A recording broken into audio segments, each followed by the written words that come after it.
சிலந்தியிடம் பாடம் கற்ற அரசன். போரில் தோல்வியடைந்த அரசன் தன் உயிரை காப்பாற்றிக் கொள்ள ஓடி ஒளிந்தான். அரசன் மிகவும் வீரத்துடன் போரிட்டாலும் அவனிடம் படை மிகவும் சிறியதாக இருந்ததினால் அவனால் வெல்ல முடியவில்லை. எதிரியிடம் மாபெரும் படை இருந்ததினால் வெற்றி பெற்றான்.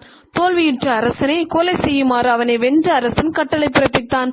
அதனால் அவன் காட்டிற்கு ஓடி சென்று அங்கிருந்த ஒரு குகையில் ஒளிந்து கொண்டான்.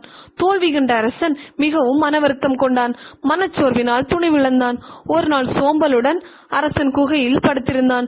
அந்த குகைக்குள் ஒரு சிலந்தி வாழ்ந்து வந்தது. அந்த சிறிய சிலந்தியின் செயல் அவன் கவனத்தை கவர்ந்தது. குகையின் ஒரு பகுதியினுள் ஒரு வலையை பின்ன கடுமையாக முயற்சி செய்து கொண்டிருந்தது. சுவரின் மீது ஊர்ந்து செல்லும் போது வலையினில் பின்னிய நூல் அறுந்து சிலந்தி கீழே விழுந்து விட்டது. இவ்வாறு பல முறை நடந்தது.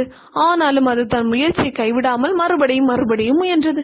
கடைசியில் வெற்றிகரமாக வலையை பின்னி முடித்தது. அரசன் இச்சிறு சிலந்தியை பலமுறை தோல்வியடைந்தும் தன் முயற்சியை கைவிடவில்லை. நான் ஏன் விட வேண்டும்? நானோ அரசன், நான் மறுபடியும் முயற்சி செய்ய வேண்டும் என எண்ணி மறுபடியும் தன் எதிரியுடன் போர் புரிய தீர்மானித்தான். அரசன் தான் வசித்த காட்டிற்கு வெளியே சென்று தன் நம்பிக்கையான ஆட்களை சந்தித்தான். தன் நாட்டில் உள்ள வீரர்களை ஒன்று சேர்த்து பலம் மிகுந்த ஒரு படையை உருவாக்கினான். தன் எதிரிகளுடன் தீவிரமாக போர் புரிந்தான். கடைசியில் போரில் வெற்றியும் பெற்றான்.